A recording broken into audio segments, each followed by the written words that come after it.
Good morning students, once again all of you. Today we will discuss about the geography of class 10th lesson 7 lifeline of national economy, and this is the fourth video on this lesson. The topic is airways. Before this we have discussed about the means of transport, that means land transport.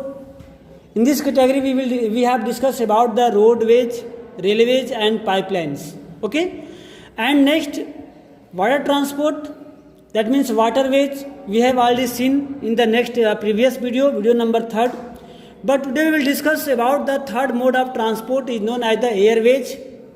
Okay, and this is the very important and fastest means of transport.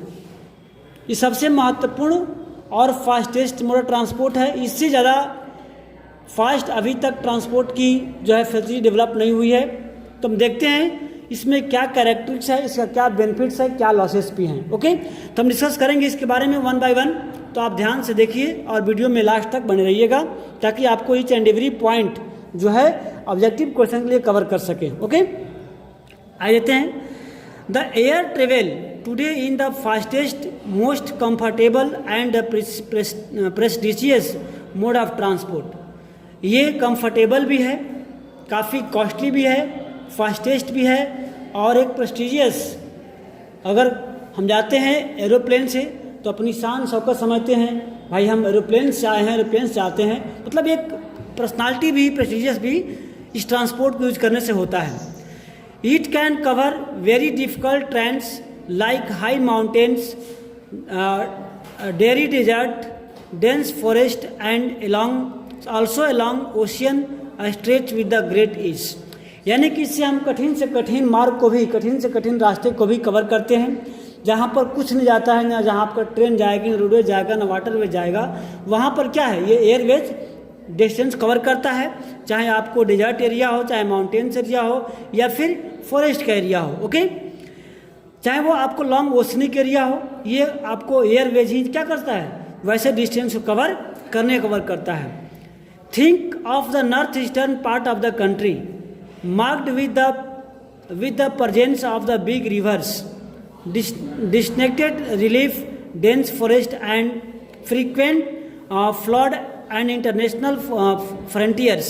That is, in this absence of air transport, air travel has made as access easier. यानी कि जो air transport के माध्यम से हम किसी भी place को, चाहे वो फ्लड का रीजन्स हो या डेजर्ट का रीजन्स हो या फिर आपको हिली रीजन्स हो या फिर डेंसली फॉरेस्ट का रीजन्स हो, हम क्या कर सकते हैं, वहाँ इजीली जा सकते हैं, इजीली उसको कवर कर सकते हैं. ओके, तो the air transport was nationalise in 1953. याद रखना है इसको. अतः है कि in which year air transport was nationalised, राष्ट्रीयकरण कब हुआ था भारत के एयरपोर्टों का, तो 1953 में. चलिए मैं क्वेश्चन पूछता हूँ, आप लोग देखें आप लोग कितना याद रखते हैं. In which year Border Roadways Organisation was established. In which year Border Roadways Organisation was established. ये आप लोगों को दशा है नहीं पढ़ने की वजह से, आप लोग बुक पलट रहे होंगे, मुझे पता है. इसका आंसर क्या होगा, 1960 ईस्वी में बॉर्डर रोडवेज की जो है इस्टेब्लिशमेंट की गई थी. तो आगे देखते हैं. चलिए आप याद रखिएगा कि in which year air transport was nationalised in India, 1953 में.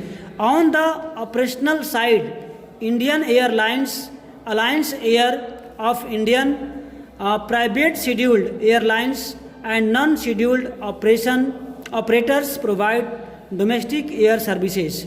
यानी कि हमारे कंट्री में इतने प्रकार के जो है एयरवेज के माध्यम है. Air India provides international air services. जो एयर इंडिया है वो आपको इंटरनेशनल यानी कि हमारे कंट्री से अदर कंट्री में जाने की जो सर्विसेज हैं उसे प्रोवाइड करती हैं. Pawan Hans helicopter LTD limited जो है provide the helicopter services to Oil and Natural Gas Corporation in the offshore operation to inaccessible areas and difficult trains like the northeastern state and the interior part of Jammu and Kashmir, Himachal Pradesh and Uttarakhand. That means कुछ ऐसे हमारे country के जो parts हैं, अभी आपने देखा पढ़ा भी है पिछले वीडियो में कि हमारा कंट्री जो इतनी डाइवर्सिटीज़ हैं, कहीं माउंटेन्स हैं, कहीं प्लेट्यू हैं, कहीं प्लेन्स हैं, कहीं फॉरेस्ट हैं, कहीं आपको कोस्टल एरिया है, आइलैंड भी हैं। तो इतनी डिफ़िकल्ट प्लेस पे आपको पहुंचने के लिए एयरवेज क्या करती है, इंपॉर्टेंट रोल प्ले करती है। चाहे आपको कश्मीर जाना हो, हिमाचल प्रदेश जाना हो, या आपके थोड़ा आउट ऑफ ये जो है माउंटेन एरिया में जाना होता है। Indian Airlines operations also extend to the neighbouring countries, यानी कि हमारे पड़ोसी राज्यों में भी जाने का ये वर्क जो है इजी करती है। कौन? एयरवेज। ओके, देखते हैं find out the names of the countries connected to the Indian Airlines. ये मैप आप देखेंगे तो मैप मान चलिए कि हमारे कंट्री से ऐसे कितने कंट्री हैं जहाँ एयरवेज के माध्यम से कनेक्टेड हैं। ओके, तो air travel is not within the reach of the common people, यानी कि जो एयर ट्रेवल है वो नॉर्मल आदमी की पहुंच की बाहर की बात है, क्योंकि इसका इतना कॉस्टली फेयर होता है कि सब लोग इसको मतलब क्या कर इसको वियर नहीं कर सकते हैं। Okay, it is only the north eastern state that special provisions are made to extend the services for the common people, यानी कि जो हमारे कंट्री का जो नॉर्थ ईस्टर्न उत्तरी पूर्वी जो असम की राज्य है, असम वगैरह का जो पूर्वांचल जिसको बोल सकते हैं, जो वहाँ की जो स्टेट्स हैं वहाँ के लोगों को कॉमन पीपुल के लिए अलाउ किया गया है, क्योंकि वहाँ पर रोड कंस्ट्रक्शन बहुत ही डिफिकल्ट होता है, नहीं के बराबर होता है। इसलिए वैसे एरिया में कॉमन पीपुल को भी लो कॉस्ट में, कम खर्च में जो है ये फैसिलिटी प्रोवाइड कराई जाती है। तो आप देखेंगे मैप में दिया हुआ है कुछ हमारे इंटरनेशनल और नेशनल एयरपोर्ट के बारे में। तो आप लोग मैप नंबर पेज नंबर आप 89 निकालेंगे, देखेंगे आपने इसमें जो है इंटरनेशनल और नेशनल एयरपोर्ट को दिया हुआ है। जैसे आप लोग हैदराबाद हो गया, आपको चेन्नई हो गया, दिल्ली हो गया, अमृतसर हो गया, ऐसे करके आपको मुंबई एयरपोर्ट है। तो आप देखेंगे इसमें एयरपोर्ट भी है और सी पोर्ट भी है। तो आप इसको मैप को देख लेंगे, आपको बोर्ड एग्जामिनेशन में काम आएगा। ओके, चलते हैं नेक्स्ट टॉपिक की तरफ, जो है आपका कम्युनिकेशन, यानी कि ड्यू टू द जो हमारी आइडियाज, थॉट्स या जो कल्चर्स हैं वो जो ट्रांसपोर्ट होते हैं हमारे कम्युनिकेशन के माध्यम से। यानी कि हमने सबसे पहले वीडियो में पढ़ा था कि कम्युनिकेशन सिस्टम, ट्रेडर्स एंड आपको ट्रांसपोर्ट, ये क्या करते हैं, किसी भी कंट्री का इकोनॉमिक डेवलपमेंट को ग्रोथ करते हैं। और ये क्या हैं, एक दूसरे के कम्प्लीमेंट्री हैं, कम्प्लीमेंट्स हैं, संपूरक हैं, इसको मतलब कंप्लीट करने का वर्क करते हैं। तो ये था हमारे पिछले वीडियो में। अब तक देखे हम लोगों ने एयरवेज, वाटरवेज और लैंडवेज के बारे में, यानी कि रोडवेज, रेलवेज और पाइपलाइंस। लेकिन अब हम बात करते हैं थर्ड टेक्नोलॉजी, आईटी सेक्टर का कम्युनिकेशन सिस्टम, कि कम्युनिकेशन सिस्टम हमारे कंट्री को कैसे डेवलप करता है और क्या रोल हमारे कंट्री को डेवलप होने में कम्युनिकेशन सिस्टम का है। ओके, तो हम one by one communication system में बात करेंगे कि कैसे अपना रोल प्ले करता है हमारे कंट्री को डेवलप करने में। तो देखते हैं हम लोग। Ever since humans appeared on the earth, they have used different means of communication, but the pace of change has been rapid in the modern times. Long distance communication is far easier without physical movement of the communicators or receivers. Personal communications and mass communications, including television, radio, press, films, etc., are the major means of the communication in the country. In the Indian postal network is the largest network of the world. देखिए एक यहाँ से good question आएगा कि in which country the largest network of the communication या postal, तो postal network, यानी कि पोस्टल नेटवर्क जो है हमारे कंट्री में सबसे ज़्यादा डेवलप है पूरे वर्ल्ड की बात करें। तो हम यहाँ बात करते हैं कुछ कम्युनिकेशन सिस्टम की, कि अर्लियर एज से ही, यानी प्रारंभिक समय से ही जो कम्युनिकेशन जो है वो चलता आ रहा है। लेकिन क्या हुआ कि समय के साथ साथ इसको जो मीन्स ऑफ मीडियम्स हैं वो क्या हुए हैं, बदलते चले आए हैं। जैसे पहले ज़माने में क्या होता था कि कोई कम्युनिकेशन करना होता था तो लोग जाते थे और अपने मैसेज को वहाँ कह कर के आते थे। आपने भी सुना होगा कि मतलब जो मैसेंजर होते हुआ करते थे वो मैसेज को लेकर के जाते थे, वहाँ मैसेज दे करके चले आते थे। ये समय के साथ बदलाव हुए हैं। अभी आपने किसी कहानी में, सॉन्ग्स में सुने होंगे कि ये जो वर्क हैं ये पशु पक्षियों द्वारा भी होता था। जाग कबूतर से मतलब पक्षियों द्वारा जो है इस काम को, कम्युनिकेशन को होता था। लेकिन जैसे समय बदला, इसके रूप रंग भी और वर्क भी क्या हो गए, बदलते गए और फास्ट होते गए। और आज समय ऐसा डेवलप हो गया है कि आप बस पलक झपकते ही आप दूर दराज के मित्र को बात कर सकते हो। इवन बात में नहीं, आप उसको देख सकते हो, फेस टू फेस आप बात कर सकते हो। ये कॉमन चीज़ें हैं। एक समय था जब हम लोग पढ़ते थे तो सर लोग कहा करते थे कि ऐसा भी समय आएगा या स्टार्ट है कहीं दूसरे वर्ल्ड में, तो हम लोग को बोला था कि कैसे होगा, हम उसका फिगर कैसे देख पाएंगे। लेकिन आज सब लोग नॉर्मल हैं इस चीज़ से, इसको कि हमारे लिए कोई अनजान नहीं है। जब पहली बार टेलीविज़न रेडियो आया होगा तो लोग कल्पना किए होंगे कि उसमें कैसे लोग हैं, कितने स्मॉल लोग होंगे जो रेडियो में इतनी सा छोटी मशीन में बैठ के बोलते हैं, उसमें गाते भी हैं, नाचते भी हैं, बजाते हैं, उसमें कितने स्मॉल इक्विपमेंट्स होंगे। लेकिन आज सब देखते हैं, आज हमारे लिए कॉमन बातें हैं, डिस्कशन की बात ही नहीं है। लेकिन एक समय था जब हम लोग सोचा करते थे। देखते हैं हम लोग आगे। It handles parcels as well as personal written communications card and envelopes and considered first class small and are the airlifted between the stations covering both land and air।